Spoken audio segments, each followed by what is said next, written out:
Antes de comenzar la plática, es muy probable que ya hayan visto cuánto demora y muy probable que dure más de una hora esta plática. Les pido disculpas, yo les había pedido una hora, les pido disculpas también porque no es tan fácil estar una hora escuchando a alguien. Pero bueno, usen la tecnología y pongan un rato ahora, otro rato después. Hoy es domingo, en principio tienen un poco más de tiempo, si no la dejan para el resto de la semana. Abajo en la descripción del video en YouTube hemos puesto la división de acuerdo a los puntos que he tocado con los minutos para que puedan separarla fácilmente. Me pareció darla completa porque es importante la materia y bueno, les pido un poco de paciencia y bueno, para que aprovechemos lo más posible entonces esto de las reglas de discernimiento. En el nombre del Padre y del Hijo y del Espíritu Santo. Amén. Dios te salve María, llena eres de gracia, el Señor es contigo. Bendita tú eres entre todas las mujeres y bendito es el fruto de tu vientre Jesús. Santa María, Madre de Dios, ruega por nosotros pecadores, ahora y en la hora de nuestra muerte. Amén. San Ignacio de Loyola, ruega por nosotros. Vamos a tratar entonces en esta plática, recuerden, no es lo mismo que punto de meditación, esto no es para meditar después, sí pueden usarla para la vida espiritual, por supuesto, pero no es propiamente para la meditación. Hemos dado ya hace unos días la primera parte de las reglas para el discernimiento de espíritu para la primera semana de los ejercicios. San Ignacio da dos series de reglas, una para la primera semana y otra para la segunda semana, pero no tienen que entenderse que si yo trato esta regla de la primera semana en la segunda, como de hecho estamos, estoy faltando en algo. No, simplemente San Ignacio lo que quiere decirnos con esto es que nosotros tenemos estas reglas que son para la primera semana, tenemos que aprenderlas bien, tenerlas en cuenta cuando vamos empezando a tomarnos en serio la vida espiritual.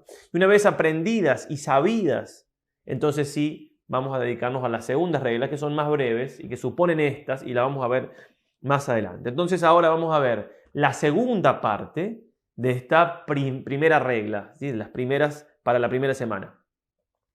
Vimos hace unos días las 4 primeras reglas, ahora vamos a ver las 10 restantes, son 14 estas reglas de la primera semana, comienzan en el 313, nosotros vamos a partir ahora del 318 en adelante porque, repito, ya vimos las 4 primeras. Antes de comenzar con la quinta regla, entonces, simplemente recuerdo lo que dijimos in extenso en la primera plática, que tenemos que darle importancia a nuestro mundo interior, tenemos que darle importancia a nuestros pensamientos, aunque no los veamos con nuestros ojos, no por eso dejan de ser importantes, es más, son más importantes, porque lo que vemos a los ojos es material, y los pensamientos son espirituales. Con esa diferencia ya está todo dicho, si se quiere. Entonces, no puedo dejar que un pensamiento entre en mi alma, me produzca ciertos sentimientos, me haga lo que quiera y después se vaya como si no hubiera nadie que cuida. No, mi alma, que es mucho más importante que mi cuerpo, al cual se lo protege tanto de virus y qué sé yo, no tiene nada de malo, pero tenemos que proteger nuestra alma. Mi alma es un lugar donde está el Espíritu Santo, es templo del Espíritu Santo. Y si no estoy en gracia, quiero que sea templo del Espíritu Santo. Tengo que cuidar, entonces tengo que poner a las puertas de mi alma un custodio. Ese soy yo, mi vida interior. Y un pensamiento que entra hasta las puertas de mi alma, es decir, un pensamiento que me viene y que me quita la paz, yo tengo que ficharlo y a ver qué, repito lo que decía en otra charla, pero me parece importante. A ver, ¿qué hace esta persona acá en este lugar que yo estoy cuidando? ¿Qué hace esta persona en mi casa? ¿Qué hace? Si bajo acá al primer piso de la casa parroquial y hay alguien, bueno, le preguntaré qué necesita, la puerta estaba cerrada, a ver. Y si la puerta estaba abierta, bueno, tengo que dejar la puerta cerrada. En la iglesia no, digo de la casa parroquial. Entonces, son ejemplos muy sencillos, pero aplíquenlo a la certeza que tenemos que tener de la importancia de manejar, con la gracia del Señor, por supuesto, qué pensamos y qué no pensamos. Porque los pensamientos ante Dios están a la vista, además de lo que venimos diciendo. Totalmente a la vista. Dios nos ve a nosotros, Dios es espíritu, nos ve a nosotros como ve nuestros pensamientos. Estoy hablando sobre todo del pensamiento que yo manejo. Dios ve todo, pero digo, si yo un pensamiento lo rechazo, ante Dios tengo el mérito de haberlo rechazado, pero un pensamiento que yo acepto o que no me importa, no me importa. Así como tengo que cuidar mi salud por amor a Dios, porque me la regaló Él, así tengo que cuidar lo que pienso, porque también el alma me la regaló Él. Así que no crean que le dan mucho tiempo a este tema, porque es demasiado importante. Y si tengo un pensamiento que viene y que viene y que viene, pues si no es de Dios, porque me di cuenta, porque me quita la paz, porque es una tentación clara de alguna cosa, porque, bueno, ya vamos a ver algunas reglas acá, habrá que atacarlo una vez, hasta acá llegaste, no pasás para dentro de mi alma, no te dejo entrar en mi inteligencia, te dejo ahí en la imaginación, te dejo ahí. No, acá mando yo, con la ayuda del Señor y de nuestra Madre del Cielo, por supuesto, y a ellos invocamos muchas veces para que nos ayuden, por supuesto. Pero acá mando yo, acá no pasás, lo digo en castellano argentino, acá no pasás, hasta acá llegaste. Y lo digo una vez, y lo digo otra vez, y lo lucho, y lo lucho. Porque si no manejamos lo que pensamos, ¿cómo vamos a ser santos? ¿Por qué? Porque en definitiva de lo que pienso también es de lo que obro, y esos pensamientos producen sentimientos, y está todo. Bueno, no quiero excederme en este tema, pero me parece que realmente hay que tomar conciencia de cuán trascendentales son y que entonces tenemos que tener presente en nuestro mundo interior, discernir, rechazar lo que hay que rechazar y aceptar y aprovechar lo que hay que aprovechar. Recuerden también que la paz o la turbación que me puede producir un pensamiento es una muy buena manera de discernirlo. Ya lo dijimos antes, pero vale la pena, dado que no siempre lo tenemos presente. Cuando hubo una controversia en la iglesia de Antioquía, se enteraron los apóstoles y mandaron con Pablo una carta. Y en la carta dicen lo siguiente, esto está en Hechos de los Apóstoles 15:24, por cuanto hemos oído que algunos de los nuestros, sin que les hubiésemos dado mandato, fueron y os alarmaron con palabras, perturbando vuestras almas. Perturbación, falta de paz. Porque también el discernimiento interior me sirve para lo exterior. Si alguien me dice algo y me quita la paz, ya puedo levantar las antenas, digamos, si se quiere, para discernir bien eso, porque probablemente no sea de Dios. Y dice en el versículo 30, así despachados descendieron a Antioquía, Pablo y los demás, y convocando la asamblea entregaron la epístola, y al leerla hubo regocijo por el consuelo que les llevaba. ¿No? Una carta de los apóstoles que les trae la verdad, contra los otros que producían turbación, ¿sí? Porque iban con mentiras, con falacias, entonces los consuela. Así también nosotros tomamos las cosas que nos vienen de afuera, así también los pensamientos para discernirlos. Vamos entonces con las reglas. En primer lugar vamos a ver la quinta regla. En el primer punto vamos a ver entonces las reglas de la quinta a la novena, donde San Ignacio nos explica cómo tenemos que reaccionar ante la desolación. Doy por supuesto que ya sabemos lo que es la desolación. Algo voy a decir brevemente, pero si no tendrán que volver a la plática anterior donde la explicamos. Dice así el santo: en tiempo de desolación nunca hacer mudanza, mas estar firme y constante en los propósitos y determinación en que estaba el día antecedente a la tal desolación, o en la determinación en que estaba en la antecedente consolación. Porque así como en la consolación nos guía y aconseja más el buen espíritu, así en la desolación el malo, con cuyos consejos no podemos tomar camino para acertar. Decíamos entonces, y en esto vamos a seguir también mucho al padre Casanovas, que la desolación es una crisis experimental del amor. No es que Dios no me ame, sino que ya no lo siento, no lo percibo. Es un momento difícil y hace falta entonces para esto constancia y fortaleza. Entonces, en la desolación no hacer mudanza, no cambiar los propósitos que me había puesto, en la anterior consolación o en tiempo tranquilo, donde yo vi ante Dios que tenía que hacer esto y lo otro. Muchas veces se ven cosas muy claras en los ejercicios y pasado los ejercicios o pasado algún momento de los ejercicios de mayor consolación ya no se ven tan claras que vamos a cambiar, vamos a dejar los propósitos. Entonces, ¿cómo vamos a ser santos así? Vamos a hacer una veleta. El viento corre para allá, el viento corre para allá.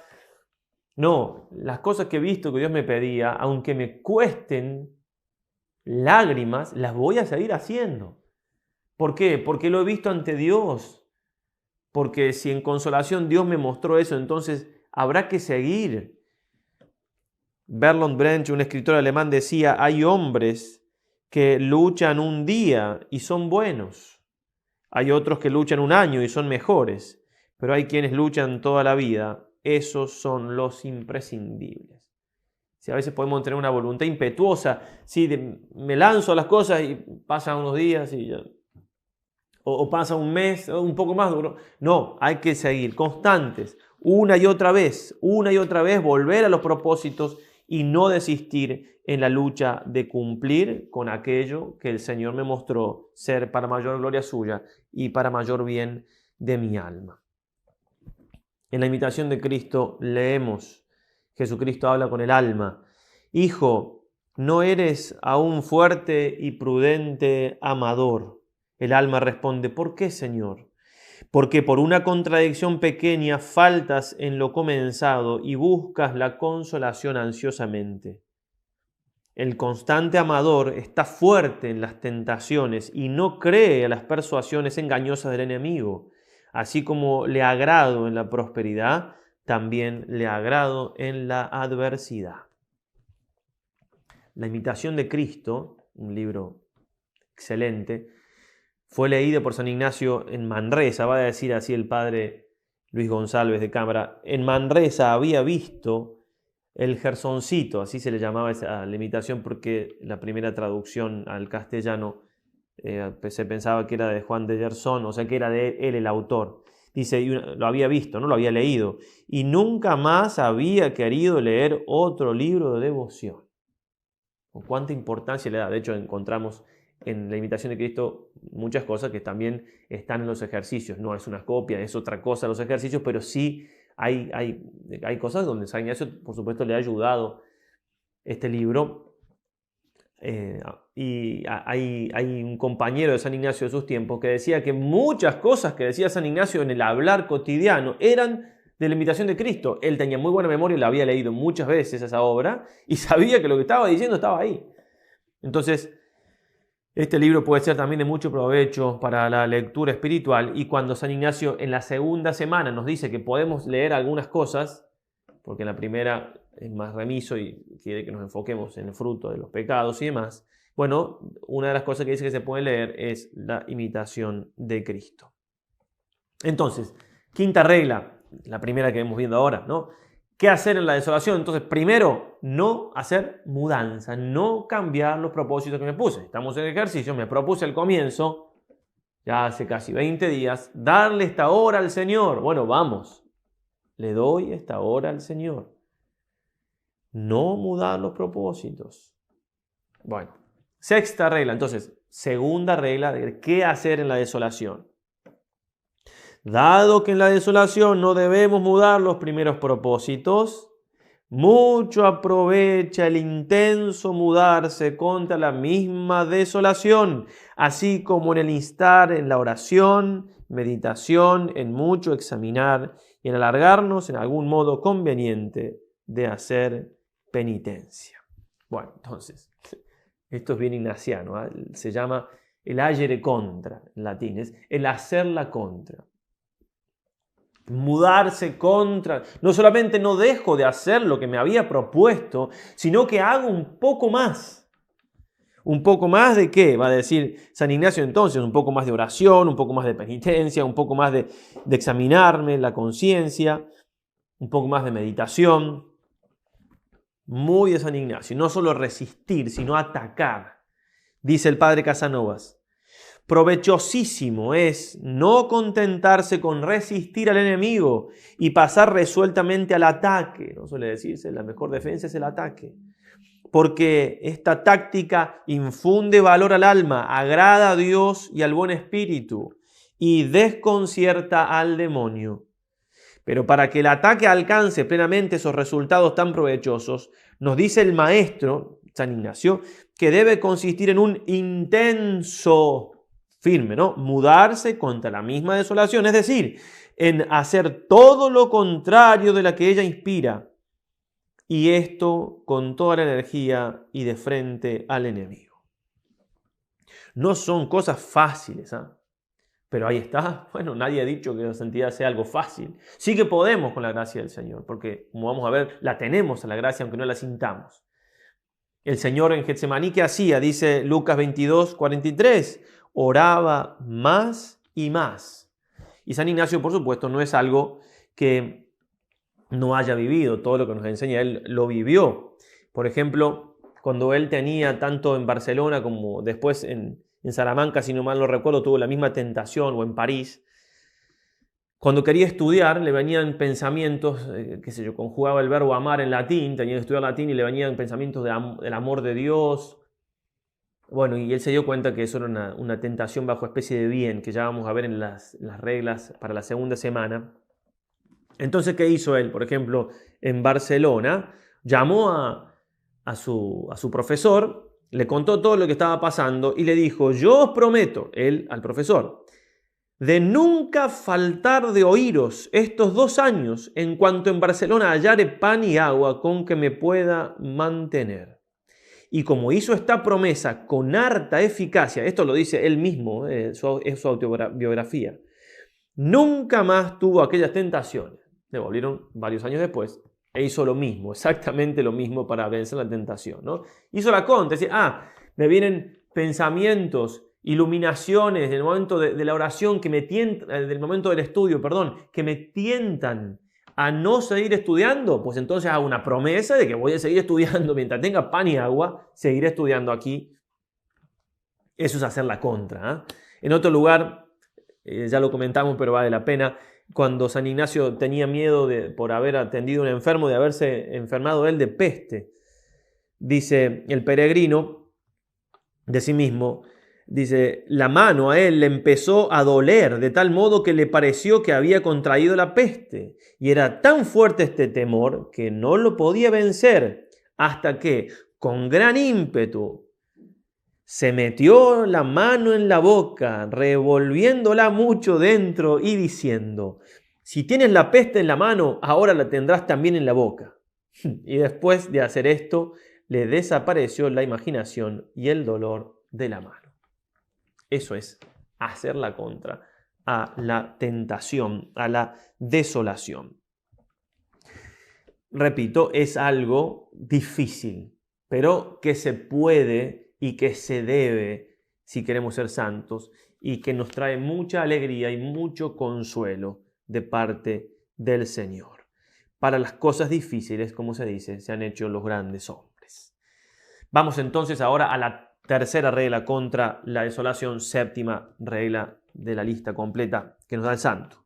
El que está en desolación considere cómo el Señor le ha dejado en prueba en sus potencias naturales para que resista las varias agitaciones y tentaciones del enemigo, pues puede con el auxilio divino, el cual siempre le queda, aunque claramente no lo sienta.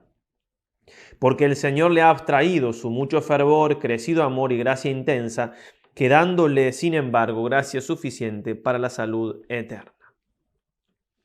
San Ignacio recién nos daba consejos para la voluntad resistir, la voluntad atacar. Con la voluntad hago esos actos, mientras más firmes mejor. Ahora me da una idea tranquilizadora para la inteligencia. ¿Sí? Me dice que en definitiva está todo bien, ¿no? ¿Por qué? ¿Por qué está todo bien? Y porque todo coopera para bien de los que aman a Dios. Romanos 8:28. No lo siento a Dios, me siento como que estoy solo, como que Dios me ha dejado, pero eso no es así. Siempre está el Señor ayudándome. Dios no abandona a quien no lo abandona a Él. Dice aquel adagio a manera, si se quiere, de como un dogma de la acción y de la espiritualidad, a manera de, por supuesto. Dios no abandona a nadie si primero no lo abandonamos nosotros. Entonces, Si yo no lo he abandonado, es decir, si estoy tratando de hacer las cosas bien, aunque no lo sienta, me sienta solo, estoy desolado, parece que no está, Dios no se fue, Dios está. Y la gracia suficiente para seguir adelante, para perseverar, para resistir, me la sigue dando. Como aquella tentación que tuvo Santa Catalina de Siena, siendo ya religiosa y de mucha vida espiritual, se le apareció en figura humana el demonio, etc. Y con cosas obscenas, una tentación muy fuerte, muy fea. Y después se le apareció el Señor, y como suelen hacer los santos, porque digo, en ese sentido tienen esa libertad de espíritu, le reclamó al Señor: Señor, ¿dónde estabas? Me dejaste sola. Y Jesús le dijo: Catalina, ¿caíste? No, le dijo. Bueno, ahí estaba yo. Ahí estaba yo. Jesús no nos deja nunca. Por eso, estar tranquilos que aunque el auxilio divino no se sienta, aunque me parezca que el Señor me ha dejado, Él no me ha dejado. Es una prueba, no es un abandono. Dios no me abandona. Dice Job 12:13, porque eras acepto a Dios, por eso fuiste tentado. Es una prueba, primero eso. Dios nos deja aparentemente, ¿sí? Lo que nos quita solamente es el consuelo sensible, el sentir que Él está con nosotros. Pero la convicción interna en mi inteligencia es que Dios nunca me va a dejar, porque es así. 1 Corintios 10:13, fiel es Dios y no permitirá que seáis tentados por encima de vuestras fuerzas, sino que de la misma tentación os hará sacar provecho para que podáis sosteneros. En cuarto lugar, octava regla, ¿qué hacemos en la desolación también? El que está en desolación trabaje de estar en paciencia, que es contraria a las vejaciones que le vienen, y piense que será presto consolado poniendo las diligencias contra la desolación, como está dicho en la sexta regla. Otra cosa más que nos ayuda en este momento es tener paciencia. ¿Por qué? Porque no estuve siempre desolado, que la desolación nos hace pensar esto, como que toda la vida estuvimos desolados desde el primer momento que tuvimos uso de razón, o que no se va a ir más. Y eso no es así. Se va a ir la desolación. Así como llegó, se va. Así como vino la noche, después llega el día. Y Dios está conmigo, entonces resisto, hago la contra y me quedo pacientemente esperando la hora del Señor. Y renovar los propósitos, aunque sea por este día. Hoy voy a hacer lo que debo. Hoy voy a cumplir con lo que me propuse. No sé mañana qué disposición voy a tener, si estoy vivo incluso. Bueno, hoy, con la gracia del Señor, voy adelante, porque la desolación, así como llegó, así también se irá. Y mientras más ayer contra haga, más entonces voy a lograr más rápidamente que se vaya.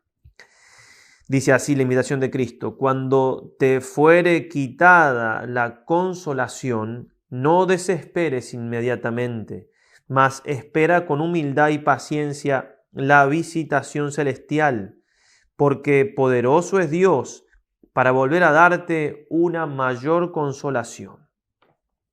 Importante, poderoso es Dios y en sus manos estamos. En Él hay que confiar, en Él descansar, tener paciencia y hacer lo que debemos para superar ese momento difícil.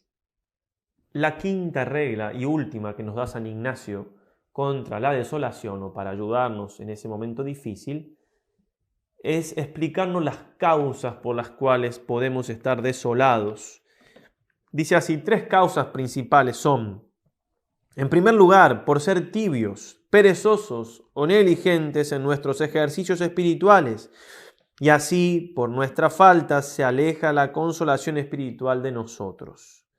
La segunda, por probarnos por cuánto somos y en cuánto nos alargamos en su servicio y alabanza, sin tanto estipendio de consolaciones y crecidas gracias. La tercera, por darnos verdadera noticia y conocimiento para que internamente sintamos que no es de nosotros traer o tener devoción crecida, amor intenso, lágrimas, ni otra alguna consolación espiritual, mas que todo es don y gracia de Dios nuestro Señor.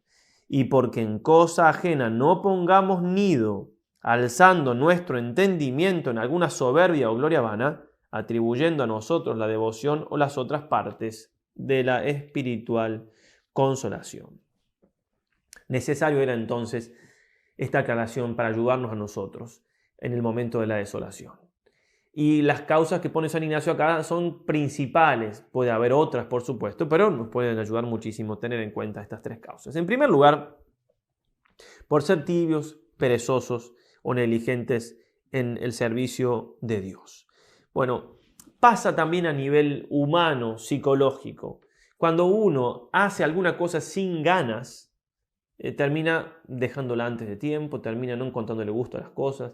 Cualquier cosa a la cual nosotros nos dedicamos con ahínco, decía un sacerdote, si leo un libro sobre hormigas y lo hago con mucho interés, voy a terminar con ganas de leer otro libro de hormigas.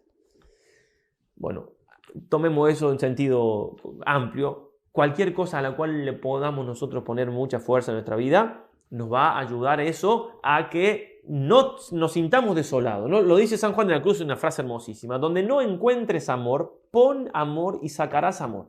Las cosas de algún modo nos devuelven lo que le damos. Y las actividades, las cosas que hacemos, y lo mismo se aplica exactamente a la vida espiritual en cuanto tal. Cualquier cosa que me proponga hacer yo, si no la hago con el alma, y pensemos, a ver, no es tan difícil, ¿no? En la vida religiosa, un novicio, una novicia que entra y no reza con ganas, no está atento en la misa, y bueno, va a pasar un tiempo, va a querer irse. O un matrimonio que no buscan la fidelidad en todas las cosas y no se tratan con cariño, y bueno, va a pasar el tiempo y van a terminar pensando que no son el uno para el otro, y lo aplican ustedes a cualquier otra cosa, ¿no? Entonces, importante eso, de que yo quizás esté desolado. ¿Por qué? Y porque no puse ganas, no puse lo que está de mi parte para hacer estos ejercicios, o por cualquier otra cosa que el Señor nos pida para hacer en nuestra vida espiritual. Entonces, analizar. ¿Será que esta desolación que estoy pasando, si es que me he dado cuenta que estoy en desolación, es por culpa mía? Yo he estado remiso en mis actos de virtud, en mis ganas. Ojo que si son escrupulosos, entonces cuidado, porque el escrupuloso va a pensar siempre que no ha hecho las cosas bien, o que el escrupuloso tiene que juzgar de otra manera, ¿no? El escrupuloso tiene que decir, bueno, yo creo que no estoy haciendo, bueno, con ese creo ya alcanza para saber que la desolación no tiene por motivo la falta de virtud, la falta de poner empeño en las cosas espirituales. Nos deja claro entonces, dice el padre Casanova, San Ignacio, que es imposible que se nos entre en el alma la tibieza espiritual si nosotros hacemos las cosas con el espíritu deseado y querido por Él, en definitiva querido por Dios. Hablamos de tibieza, que es una especie de desolación causada por nuestra flojedad. Otro tipo de desolación no depende de nosotros, son los que vamos a ver ahora, que también ya los mencionó San Ignacio. Entonces, la segunda causa por la cual podemos estar desolados es para probarnos Dios. A ver cuánto lo servimos sin tantas gracias consoladoras. Como un niño que tenemos que ayudarlo a crecer en la virtud. Cuando uno era pequeño, sí, bueno, a ver si lavamos los platos después de comer, nos daban un dulce, un chocolate, algo para... Después nos ponemos grandes y ningún dulce, ningún chocolate, vamos, ¿verdad? Bueno, nosotros también. Entonces Dios, al principio de nuestra conversión o en algún momento determinado, nos da gracias, gracias así que se nota, que las percibo, consuelos, lágrimas, bien, y después, a ver si realmente yo lo sigo sirviendo sin tanto consuelo, las quita. Él sigue estando, Él me sigue ayudando, pero ya no siento esa consolación. Va a decir el Kempis: cabalga bien el que es sostenido por la gracia de Dios. Es fácil cuando uno está consolado. Ahora, Dios quita la consolación y, bueno, ahí justamente es cuando uno tiene que poner más de su parte y resistir, como ya lo habíamos dicho. La dureza del sacrificio, dice el padre Casanova, sobrellevado, careciendo de todo consuelo, es manjar de escogidos, y el que gusta y saborea su fuerte amargor siente cómo se acrecienta notablemente el temple de su voluntad. Exactísimas palabras que tenemos que experimentar para encontrarle realmente el gusto ese espiritual que tiene, ese amargor. Las consolaciones y crecidas gracias son un estipendio concedido a nuestro esfuerzo en servir a Dios. El servidor más noble es aquel que no necesita de estipendios y sin ello se alarga cuanto puede en darse por entero a sí mismo. La tercera causa por la cual podemos estar desolados es por darnos verdadera noticia, dice el santo, y conocimiento, el Señor, para que internamente sintamos que no es de nosotros traer devoción crecida, etc. Es decir, para que no nos ensoberbezcamos. Si el Señor todo el tiempo me está dando gracias y gracias y gracias así, siempre me da gracias, pero digo de consuelos y más consuelos y claro, pasa un tiempito y yo soy un santo. Porque esto no me cuesta, esto tampoco me cuesta. Eso. Y empezó a juzgar a los demás con, uy, mira aquel y aquella y otro y yo. Entonces, una solución muy fácil para eso, perfectamente dada con nuestra psicología y nuestra vida espiritual que el Señor conoce tanto, es sacarnos un poquito de esas consolaciones y hacernos sentir un poquito el Señor lo nada que somos. Y bueno, santo remedio. Es una obra de misericordia de Dios muy grande, porque claro, la soberbia nos hace tanto daño en la vida espiritual. Una buena desolación entonces nos ayuda muchísimo a crecer en la vida espiritual en cuanto que nos humilla. No vamos a caer en pecado si somos fieles a Dios, pero nos hace conocer, saborear un poquito nuestra nada, de la cual quizás por algunas consolaciones que Dios nos había regalado nos hemos olvidado. Por tanto, resumiendo lo que tiene que ver entonces con la desolación en estas 5 reglas que acabamos de mencionar, tenemos esto que yo voy a decir ahora rapidito, tenerlo presente, conocerlo, no digo de memoria, palabra por palabra de San Ignacio, pero sí la doctrina, porque claro, estoy en un momento de desolación y ¿qué hago? Yo ni me acuerdo qué es lo que me había recomendado el santo que tenía que hacer. Por eso, estudiar estas reglas, aplicarlas,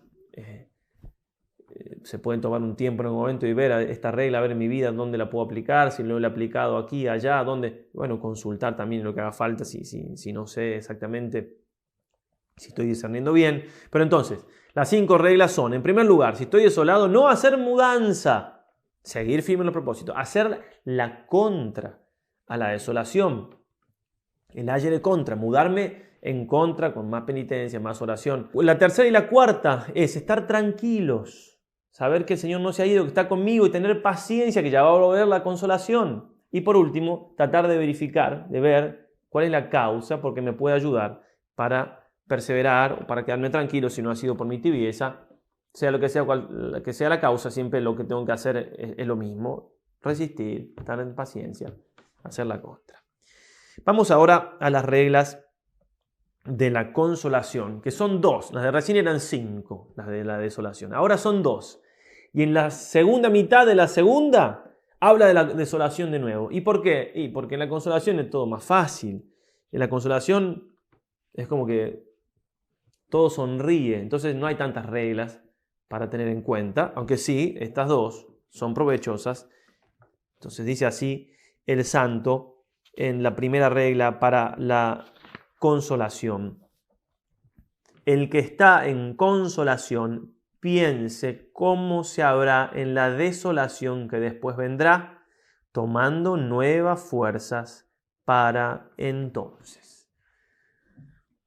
Tomar fuerzas, ¿sí? Como ya habíamos dicho, en el tiempo de la consolación verdadera, esto es de Casanovas, en ese tiempo es la hora en que nos habla el buen espíritu. Dios está comunicando conmigo por medio de la consolación. Dios me está diciendo algo que, como decíamos en la charla anterior, la plática, a veces incluso hasta conviene darle forma de palabras. ¿Qué me está diciendo el Señor con esto? Que me ama, que puedo ser santo a pesar de mis miserias, que me espera en el cielo, que esta vida pasa y no me tengo que hacer tanto problema. Bueno, lo que sea, ¿no? Tratar de entender qué me está diciendo Jesús, qué me está diciendo María Santísima, qué me están transmitiendo para que yo tome fuerzas para adelante, para cuando venga en este momento de luz, voy a ver todo, a ver, acá hay luz, esto está así, esto está así, acá, esto va acá, bueno, se apagó todo, no me voy a poner a llorar, es que yo sabía que esto estaba acá y esto estaba allá y allá había tal cosa, ya vendrá la luz de nuevo. Dice la imitación de Cristo, se nos da la consolación divina para que nos fortifiquemos para resistir las adversidades y se sigue la tentación para que no nos envanezcamos del bien, uniéndolo con lo que ya decíamos. 2 Corintios 1, 3 y 4. Bendito sea el Dios y Padre de nuestro Señor Jesucristo, Padre de las misericordias y Dios de toda consolación, que nos consuela en toda tribulación nuestra para poder nosotros consolar a los que están en toda tribulación mediante el consuelo con que nosotros somos consolados por Dios. A veces al que tenemos que consolar es a nosotros mismos. Estamos en una prueba, bueno, con el consuelo que recibimos, por eso en este momento estoy consolado, tomar fuerza para cuando venga entonces la prueba. Y la segunda regla para la consolación, dice así el santo: el que está consolado procure humillarse y abajarse cuanto puede, pensando cuán para poco es en el tiempo de la desolación, sin la tal gracia de la consolación. Y ahora, como decíamos, vuelve a hablar de la desolación. Por el contrario, piense el que está en desolación que puede mucho con la gracia suficiente para resistir a todos sus enemigos, tomando fuerzas en su Creador y Señor.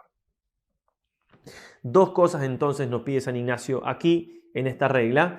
Por un lado, la humildad, saber que esto que estoy recibiéndolo porque Dios es bueno, porque me ama, porque no que yo lo merezco. Mantenerse humilde, no que sea un santo, simplemente que Dios me ve tan débil que sabe que si no me consuela no voy a poder seguir adelante. La aprovecho entonces, pero con humildad. Dice la imitación de Cristo: cuando Dios te diere la consolación espiritual, recíbela con acción de gracias, mas entiende que es don de Dios y no merecimiento tuyo. No te ensalces, no te alegres demasiado, ni te estimes vanamente, sino humíllate más por el don recibido, y sé más avisado y temeroso en todas tus obras, porque se pasará aquella hora y vendrá la tentación. Sí, humildad. Y también valor. Valor, ¿por qué? Porque en definitiva yo tengo que tomar fuerzas y eso me tiene que dar valor para lo que venga. Santiago, Pedro y Juan, en el monte Tabor, momento de una consolación grandísima, tenían que tomar fuerzas y decirse a sí mismos: Jesús no es uno más, Jesús es Dios, Jesús, Él tiene el dominio de todo, porque lo estaban viendo transfigurado.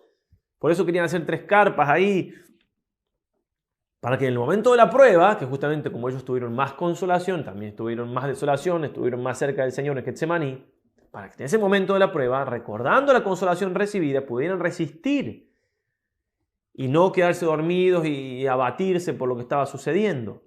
Así tenemos que hacer nosotros. La consolación, tomar fuerza, tomar valor, a su vez humillarse. Ellos 3 tendrían que haber pensado: no somos mejores que los otros, simplemente que Jesús nos eligió Él porque Él es bueno, porque de mi parte no merezco nada y si me está dando esta gracia es porque después me va a probar.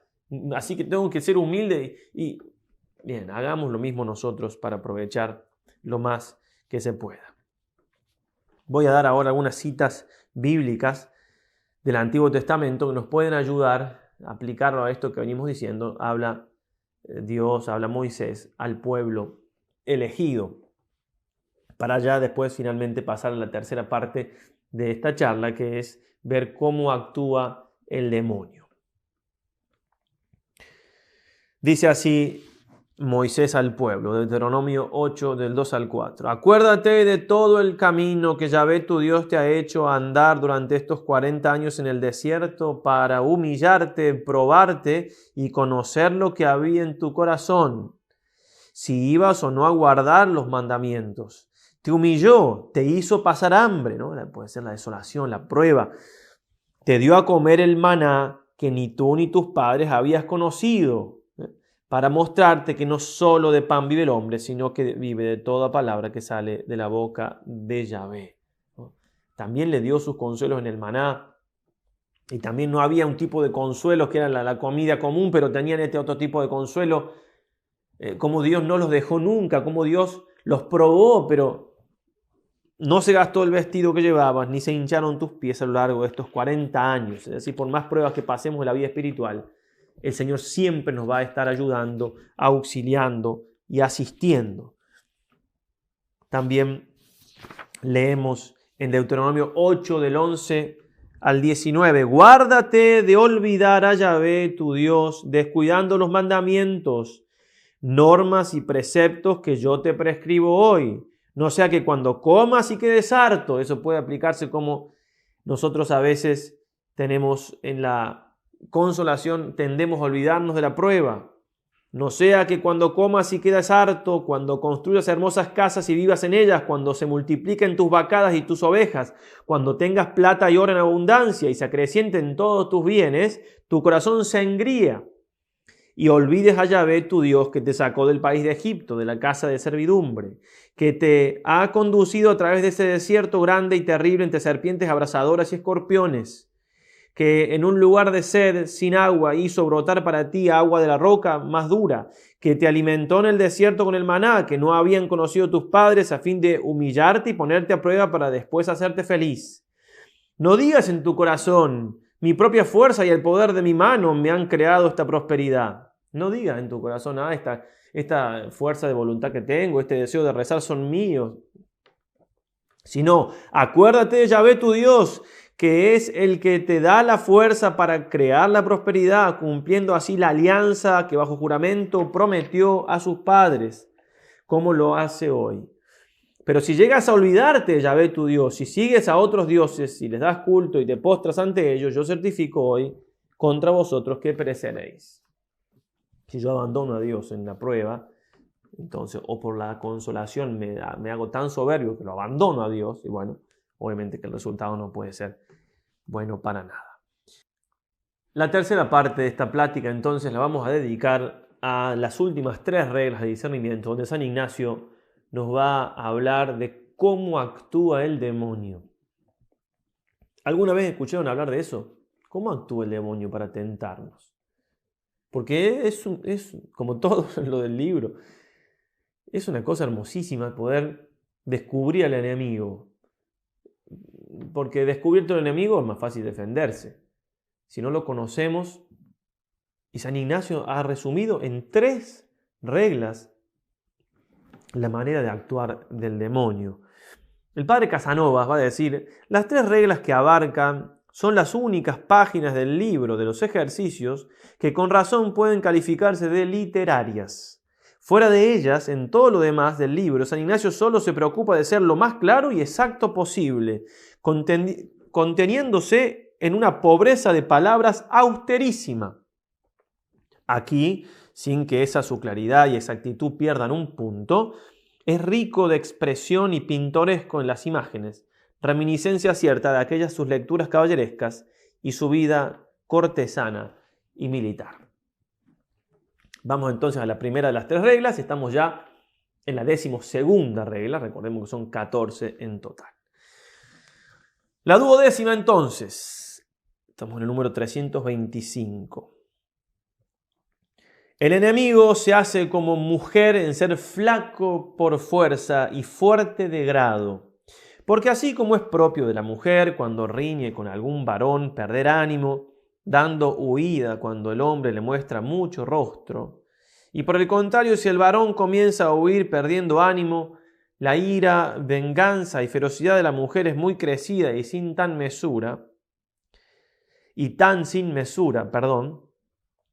la misma manera es propio del enemigo enflaquecerse, perder ánimo, dando huida a sus tentaciones, cuando la persona que se ejercita en las cosas espirituales pone mucho rostro contra las tentaciones del enemigo, haciendo el opposito per diametrum, es decir, lo diametralmente opuesto.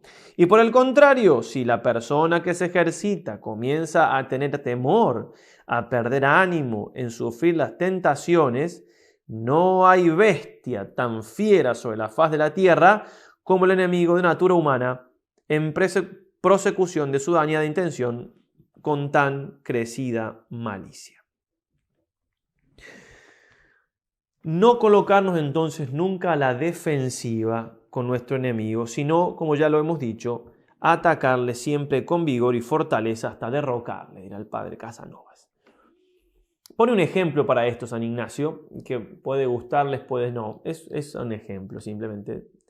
que refiere entonces a una pelea o una disputa entre un hombre y una mujer, que si el hombre le pone rostro a la mujer se achica, y si el varón no lo hace, no le pone rostro, es decir, no se pone firme, la mujer es muy despiadada. Tómenlo o no, digo, no quiero ofender a nadie. En definitiva, acá lo importante es aplicarlo al demonio. El demonio entonces es así.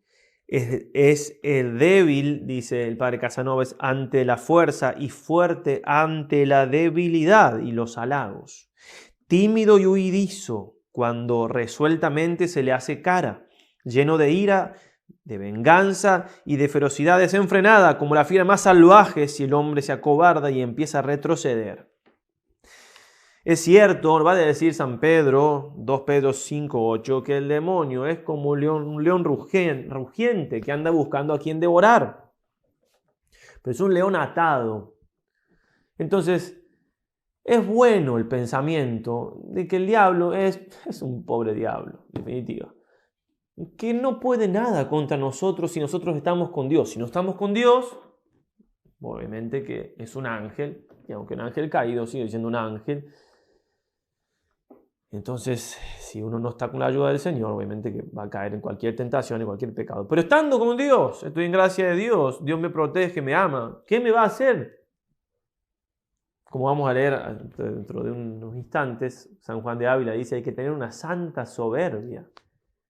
Es un pobre diablo, porque si uno le tiene miedo y se asusta, él toma más fuerza. Puede servir aquello de Eva, ¿no? Con el demonio. Así que no pueden comer de ningún árbol del jardín, mentira, ¿no? Una falacia. Algo de verdad había y algo de verdad, digo, había cosas que estaban mal, el pecado existía, podían pecar si querían. Y ella en lugar de, empieza como un diálogo, no es que le tiene miedo, ¿no? Pero digo, se puede entender en ese sentido como llevarle la punta, es decir, hacerle caso, como si valía la pena escucharlo. Va a decir así San Agustín, comentando aquello de Santiago 4:7, resistid al diablo y huirá de vosotros. Dice él, antes de la venida de Cristo andaba el diablo suelto. Cristo al venir hizo con él lo que dice el Evangelio, ató al fuerte. Pero dirá alguno, si está atado, ¿por qué puede todavía tanto? Verdades, hermanos carísimos, que prevalece mucho, pero es a los tibios y negligentes y a los que no temen de veras a Dios a los que domina.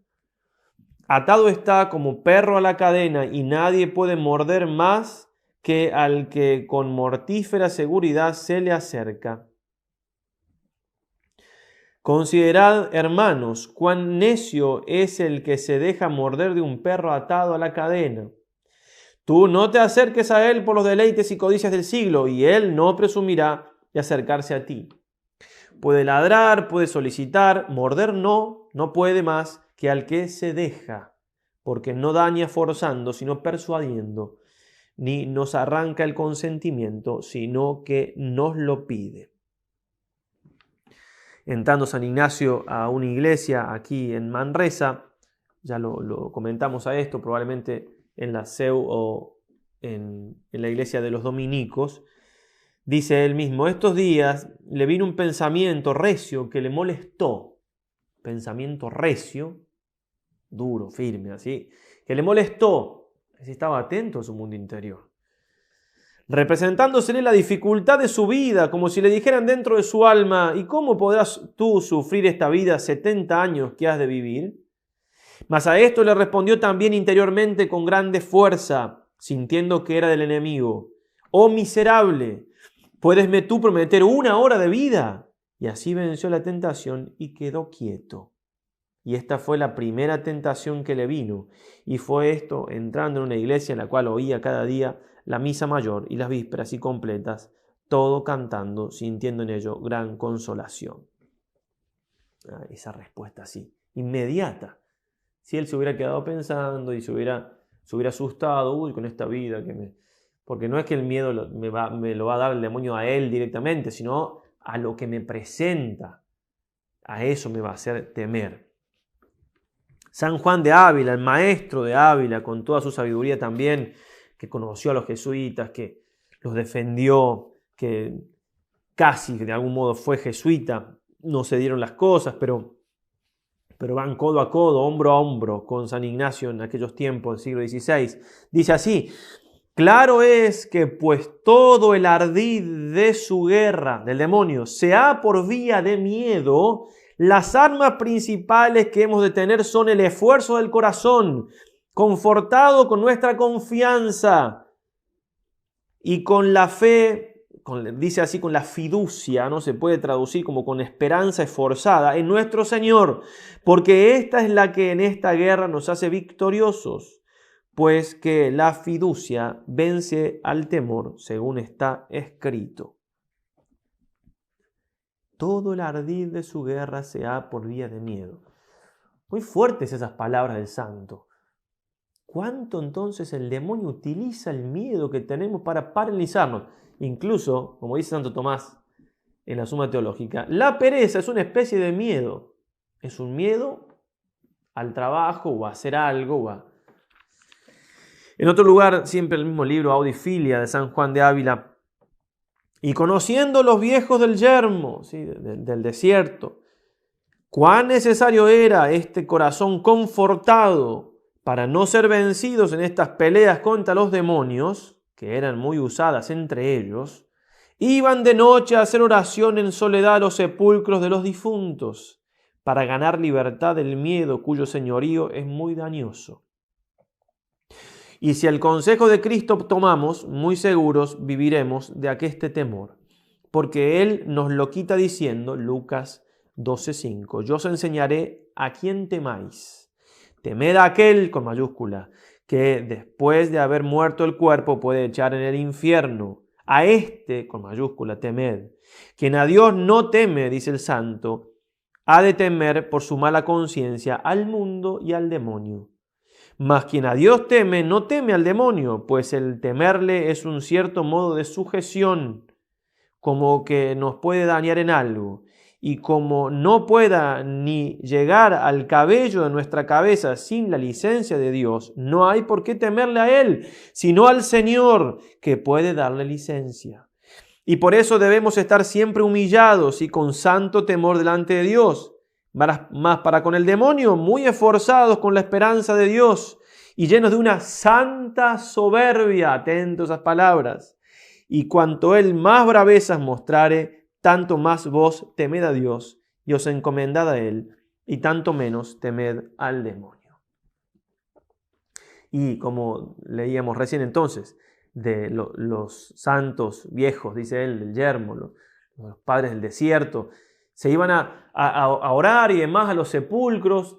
El vencer el miedo así, más natural, a cosas que naturalmente nos dan miedo, ayuda a dominar el miedo, porque la pasión del miedo es la misma.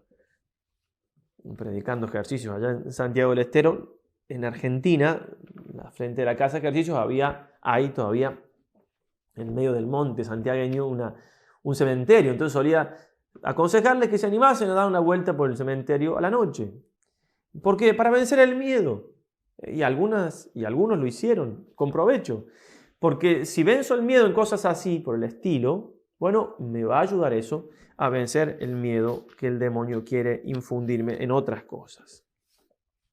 Dirá el Santo Padre Pío de Pietrelcina: el diablo es como un perro rabioso encadenado. Más allá del radio que le permite la cadena, no puede morder a nadie. Mantente lejos de él. Si te acercas demasiado, te morderá. Recuerda que el diablo tiene una sola puerta para penetrar en nuestro interior: la voluntad. No hay otras puertas secretas o escondidas. Sí, solo Dios, como veremos en las reglas siguientes, en la próxima plática que hablemos del tema, puede entrar y salir del alma como quiera. Nosotros al demonio le podemos poner freno con la voluntad. Puede hacer gritar, ladrar, morder, molestar, pero si yo no lo dejo entrar por mi voluntad, si yo no cedo. Santo Tomás, hablando del papel de los demonios, dice lo siguiente, ya lo voy a leer para que vean su autoridad, pero con otras palabras dice así: después de que los demonios cayeron en pecado, se rebelaron contra Dios, Dios de algún modo pensó, ¿qué hago con estos muchachos? ¿Para qué van a servir a la creación? Bueno, entonces Voy a hacer que les ayuden a los hombres a ir al cielo por las tentaciones y las pruebas que les van a poner. Dicho en criollo, ahora se los leo con toda la autoridad de Santo Tomás. La providencia divina conduce al hombre a sus fines de dos maneras. Directamente, llevándolo al bien o alejándolo del mal, el ángel bueno, Dios y sus ángeles, lo que se hace por el ministerio de los ángeles buenos. Indirectamente, ejercitándolo a la lucha, contrariándolo en el querer hacer el bien. Convenía que esta segunda manera de procurar el bien del hombre se confiase a los ángeles malos, para que ellos, después del pecado, no fueran del todo inútiles al orden del universo. De aquí deriva que hay para ellos dos lugares de tormento, uno por razón de su culpa y es el infierno, otros por razón del ejercicio que deben procurar los hombres y es la tenerosa atmósfera que los circunda. Ahora bien, el procurar la salud de los hombres debe durar hasta el día del juicio, etc. Bien, así los ángeles buenos seguirán siéndonos enviados hasta el último día del mundo y los malos seguirán habitando las regiones inferiores del aire. Interesante entonces. Quedarme tranquilo, en definitiva, si tengo una tentación con la fuerza de Dios, con el santo temor de Dios, con la voluntad de mi parte, con el diablo no puede hacer más que ayudarme a ser más santo. ¿Sí? Así que, pobre diablo, allá él. La 13ª regla, que sería la segunda regla de cómo el demonio nos va a molestar, nos va a atacar. Dice así el santo: se hace el demonio como vano enamorado en querer ser secreto y no descubierto. Porque así como el hombre vano, que hablando a mala parte requiere a una hija de un buen padre o a una mujer de un buen marido, quiere que sus palabras y sus acciones sean secretas. Y el contrario le displace mucho cuando la hija al padre o la mujer al marido descubre sus vanas palabras e intenciones depravadas, porque fácilmente deduce que no podrá salir con la empresa comenzada. De la misma manera, cuando el enemigo de natura humana trae sus astucias y sus acciones a la ánima justa, quiere y desea que sean recibidas y tenidas en secreto. Mas cuando las descubre a su buen confesor o a otra persona espiritual que conozca sus engaños y malicias, mucho le pesa, porque deduce que no podrá salir con su malicia comenzada en ser descubiertos sus engaños manifiestos. En la anterior hablaba de la mujer, comparándola con el demonio. Ahora habla del hombre, un amante, o que quiere transformarse en un amante, ¿no? Que requiere a la hija de un buen padre o a la mujer de un buen marido, que la seduce, que no va a querer que ni la hija le cuente al padre, ni la mujer le cuente al marido, porque obviamente que se acaba su empresa, su mala empresa comenzada. Lo mismo el demonio con nosotros. No va a querer el demonio que uno, las situaciones que él nos trae, las cuente a nadie. Estoy hablando de una persona que nos puede ayudar, una persona espiritual, un confesor, un director espiritual. No va a querer. ¿Por qué? Y porque deduce que una vez que uno la cuenta, la tentación la vence. ¿Sí? De tentación declarada, tentación casi ganada, como dice el dicho. En el Antiguo Testamento, los hombres podían consultar con Dios casi, si se me permite, como si fuera por medio del profeta, como si fuera un teléfono. Iban al profeta, el rey le decía: ¿querrá Yahvé que haga esta guerra o no? El profeta consultaba con Yahvé, con Dios. Pasaban unos días, un tiempo, y daba la respuesta literalmente. Yahvé dice tal cosa. A veces incluso se interpretaba mal y... Bueno, ahora, ¿por qué no se puede hacer eso? San Juan de la Cruz se lo pregunta y responde por dos motivos. En primer lugar, porque Dios en el Antiguo Testamento iba diciendo palabras, cosas, por medio de los profetas, pero después envió a su Hijo, que es la palabra, el verbo encarnado, la palabra hecha hombre, hecha carne. Entonces ya no tiene más nada que decir, en cuanto que ya dijo todo con su Hijo. ¿Queremos una respuesta de algo? Vayamos a escuchar a su Hijo, que Él nos dijo también en el Tabor, en el bautismo: este es mi Hijo amado, escúchenlo. Bueno, ahí ir a Cristo, ir a su vida, buscar allí las respuestas. Y el otro motivo, también va a decir San Juan de la Cruz, es porque al hacerse hombre Dios, el hombre quedó dignificado en muchos sentidos, pero en este que vamos a decir ahora, puntualmente, en cuanto que Jesús le dice a los apóstoles: el que a ustedes escucha, a mí me escucha. Entonces, el hombre espiritual, con más razón el sacerdote, en cuanto que tenemos nosotros la gracia de Estado para eso, como los casados tienen una gracia de Estado para ser buenos padres, madres, esposas y esposos. El hombre me puede ayudar a saber la voluntad de Dios. Entonces hay que aprovechar la dirección espiritual o la consulta en una confesión, o bueno, los medios que tenemos ahora, hay un grupo de más de 20 sacerdotes teniendo consulta, es la manera ordinaria en la cual nos ayuda el Señor, nos ilumina. Para eso, por supuesto, hay que ser humildes, porque obviamente cuestan esas cosas. Incluso nosotros los varones, por naturaleza, somos de consultar menos, está bien, parte de nuestra naturaleza, pero a veces el demonio nos tienta por ahí y nos creemos más autosuficientes y nos cuesta consultar, abrir el corazón. Pero es algo trascendental en la vida espiritual, ¿sí? Santa Catalina de Bolonia cuenta que el demonio se le apareció muchas veces en forma de Cristo crucificado, recomendándole que obedeciese ciega y prontamente a él. Pero de vez en cuando y bajo especie de mejor bien le sugería muchos juicios contra el mandato del superior, y ella hubiese sido engañada si, llena de desconfianza en sí misma, no hubiese manifestado cuánto le pasaba a su superior. También en la vida de Santa Teresa de Ávila se cuenta cómo ella se le aparecía al Señor y le pedía que hiciera tal cosa, y ella hablaba con el confesor y el confesor le decía que no. Y entonces ella volvía, cuando volvía a hablar con el Señor, le decía, bueno, pero... Y el Señor le decía, no, hasta que no te diga que sí. Bueno, y después obviamente el Señor hacía que el confesor le dijera que sí, pero respetaba el Señor el orden que él mismo había puesto. Por supuesto, estamos hablando de una persona espiritual o un sacerdote que conozca de estas cosas, que uno vea que pueda, ¿no?, de algún modo, aunque no sea un director espiritual, porque también se da esto con el director espiritual propiamente hablando, aunque sea una consulta puntual, y con el director espiritual con más razón, ¿no? Hay que ver a quién le consulta uno. San Juan de la Cruz dice, ¿no?, ve a cada uno en manos de quién se pone, porque tal es el Padre, tal es el Hijo. En la vida espiritual hay mucha influencia de nuestro director espiritual hacia nosotros. Pero dadas esas condiciones, entonces animarse a consultar y a hacer uso de este gran medio, porque si no, como bien nos dice San Ignacio, el demonio se transforma en ese vano enamorado y quiere que nos quedemos callados, que no digamos nada, y eso se va haciendo un lío y un lío. A veces incluso cuando uno empieza a pensar lo que tiene que consultar, ya se van acomodando las ideas, ya casi ya tiene la respuesta.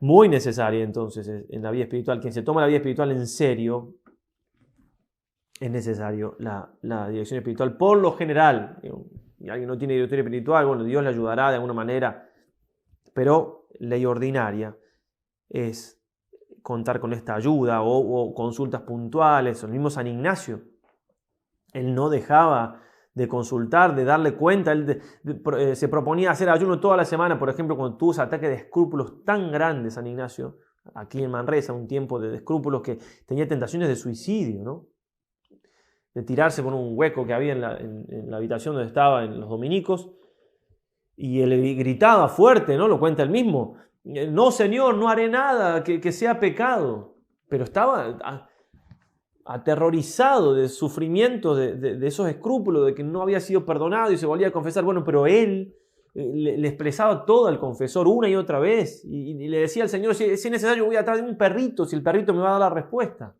Esa humildad, ¿verdad? Qué grande la humildad. Entonces, en ese sentido digo, tener esa capacidad de dar cuenta a quien se debe. El mismo santo decía, en este momento de su vida propuso una vez de no comer hasta que no se le vaya la prueba, porque había leído que un santo lo había hecho, y entonces estuvo una semana sin comer, nada, y se sentía bien y fuerte, pero cuando se confesó el fin de semana, le contó al confesor, como hacía siempre, todo lo que venía haciendo, y el confesor le dijo que volviera a comer.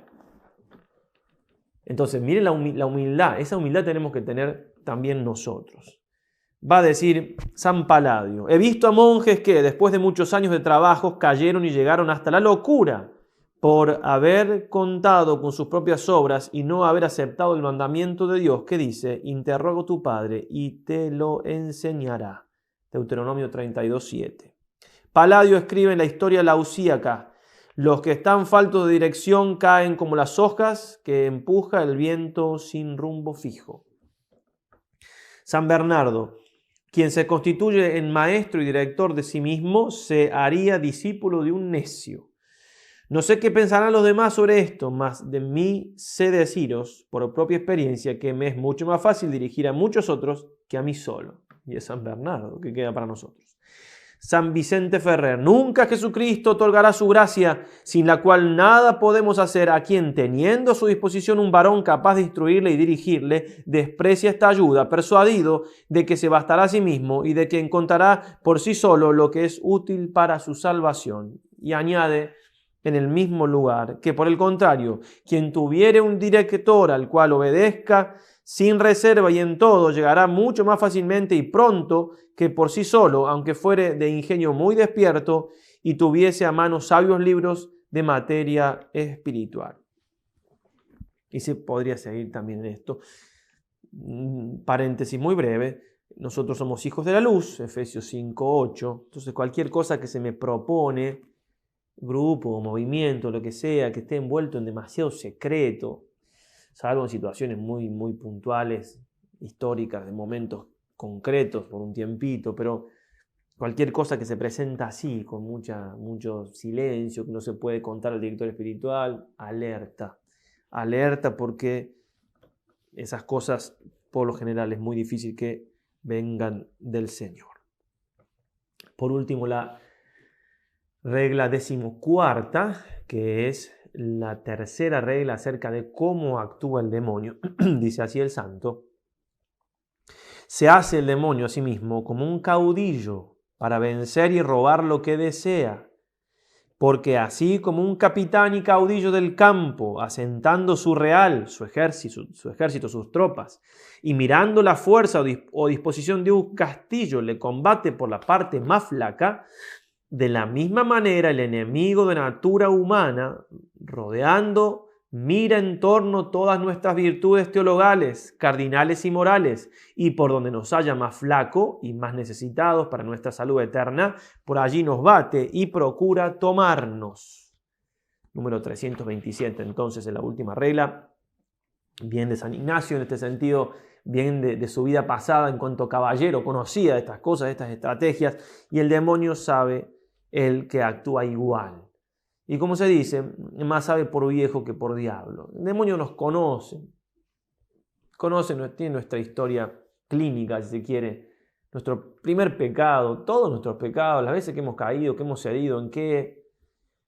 Entonces, en este sentido, nosotros tenemos que tener presente que tenemos que conocernos a nosotros mismos. Porque conociéndonos a nosotros mismos vamos a conocer por dónde nos va a atacar el demonio. Porque no atacará igual a cada uno.